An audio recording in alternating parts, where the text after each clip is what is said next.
آج کل مختلف طرح کی ویڈیوز منظر عام پر آ رہی ہیں جس میں آپ کو روبوٹس نظر آتے ہیں جو انسانی شکل کے بھی ہوتے ہیں، جو بجلی کے ذریعے سے چلتے ہیں اور بالکل ایسا لگتا ہے کہ وہ زندگی کا کوئی بھی کام کر سکتے ہیں۔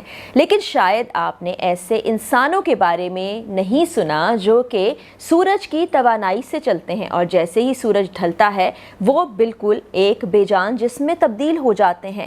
یہ بالکل اصل کہانی ہے اور آپ یہ جان کر بھی حیران ہو جائیں گے کہ جن بچوں کی کہانی آپ کو سنانے جا رہی ہوں وہ کہیں اور سے نہیں بلکہ پاکستان کے علاقے صوبے بلوچستان سے تعلق رکھتے ہیں۔ وہاں پر ایک گاؤں ہے جس کا نام ہے میاں کنڈی۔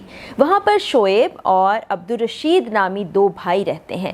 ان کے ساتھ ہوا کیا جس کے بعد وہ پوری دنیا میں جانا جانے لگے، یہ آج کی کہانی آپ کو سنانے جا رہی ہوں۔ عبدالرشید اور شعیب نارمل انداز میں بچوں کے ساتھ فٹ بال کھیل رہے تھے۔ میدان وہاں پر بڑے بڑے ہوتے ہیں، گھر کے پاس وہ کھیل رہے تھے۔ جیسے ہی دونوں بھائیوں کی نظر سورج پر پڑتی ہے، سورج غروب ہونا شروع ہو چکا ہوتا ہے۔ دونوں بھائی بڑی تیزی سے دوڑ لگا دیتے ہیں اپنے گھر کی جانب۔ دوڑتے دوڑتے گھر کے قریب پہنچتے ہیں۔ ایک بھائی گھر کے اندر داخل نہیں ہو پاتا۔ سورج جیسے ہی غروب ہوتا ہے اس کے ہاتھ پاؤں کام کرنا چھوڑ دیتے ہیں، اس کا جبڑا لاک ہو جاتا ہے، وہ ایک دم سے بے جان جسم کی طرح زمین پر گر جاتا ہے۔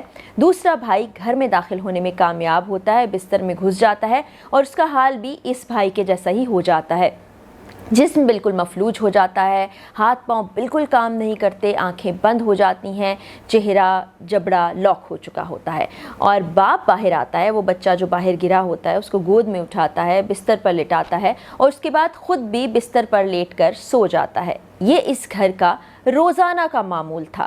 ماں باپ اس چیز کے عادی ہو چکے تھے۔ بچوں کو معلوم تھا کہ سورج ڈھلنے سے پہلے ان کو گھر پہنچنا ہے۔ آخر ایسا ہوتا کیوں تھا یہ آج آپ کو بتانے جا رہی ہوں۔ ماں باپ ان کا علاج کروا کر تھک چکے تھے۔ ارد گرد کے علاقے کے لوگوں کا کہنا تھا کہ ان بچوں پر جنات کا قبضہ ہے، جنات کا سایہ ہے جو رات ڈھلتے ہی ان پر حاوی ہو جاتا ہے اور بچوں کی حالت ایسے ہو جاتی ہے کہ وہ بے جان ہو جاتے ہیں۔ ہلانے جلانے پر بھی ان پر کوئی اثر نہیں ہوتا۔ ان کا بہت روحانی علاج بھی ہوتا ہے، مختلف لوگوں کے پاس لے کر جایا جاتا ہے، دم درود بھی کروایا جاتا ہے۔ جتنی کوششیں کی جاتی ہیں وہ ناکام ہو جاتی ہیں، گھر والے مایوسی کا شکار ہو جاتے ہیں۔ پھر یہ کہانی CNN تک پہنچتی ہے۔ CNN اردو پر اس کو چلایا جاتا ہے جہاں سے لاکھوں لوگوں تک یہ کہانی پہنچتی ہے۔ پاکستان کے سائنسدانوں تک بھی یہ کہانی پہنچتی ہے۔ بہت سی گاڑیاں یہاں پر آتی ہیں، مختلف سائنسدان اور ڈاکٹرز یہاں پر آتے ہیں، دونوں بچوں کو دیکھتے ہیں۔ دن کے وقت میں وہ نارمل انداز میں چل رہے ہیں، پھر رہے ہیں، کھانا کھا رہے ہیں، ہنس بول رہے ہیں۔ جیسے ہی سورج ڈھلتا ہے بچوں کی کیفیت وہی ہو جاتی ہے جو میں آپ کو بتا چکی ہوں۔ سائنسدان پوری رات ان کو آبزرو کرنے کے لیے وہاں بیٹھے رہتے ہیں، ان کو ہلانے جلانے کی کوشش کی جاتی ہے، لیکن وہ بتاتے ہیں کہ ان کا جسم اتنا زیادہ سخت ہو چکا تھا کہ ہمیں خطرہ تھا کہ اگر ذرا موو کیا جائے تو ان کی کوئی ہڈیاں ہی ٹوٹ نہ جائیں۔ بالکل بے جان جسم بنے ہوتے ہیں اور وہ حیران و پریشان ہوتے ہیں کہ ایسا کیوں ہے۔ ان کے مختلف ٹیسٹ کیے جاتے ہیں، رپورٹس بالکل نارمل آتی ہے، مزید پریشانی کا شکار ہو جاتے ہیں۔ اس وقت میں ہوتا یہ ہے کہ ڈاکٹر جاوید اکرم جو کہ Pakistan institute of medical sciences کے اس وقت میں وائس چانسلر تھے، ان کو یہ تمام صورتحال بتائی جاتی ہے۔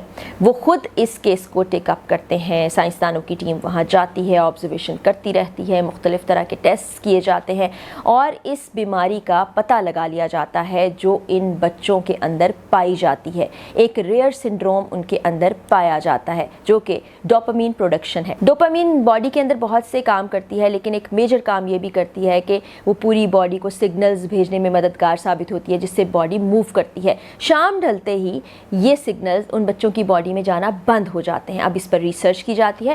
ڈاکٹر جاوید اکرم خود اس کیس کو دیکھ رہے ہوتے ہیں۔ ایک روز وہ وہاں پر پہنچتے ہیں، ان کے گھر والوں کو خوشخبری سناتے ہیں کہ میں نے ان بچوں کی بیماری کا علاج ڈھونڈ لیا ہے، اب یہ بچے نارمل انداز سے رات کے اوقات میں بھی اپنی زندگی گزار سکیں گے۔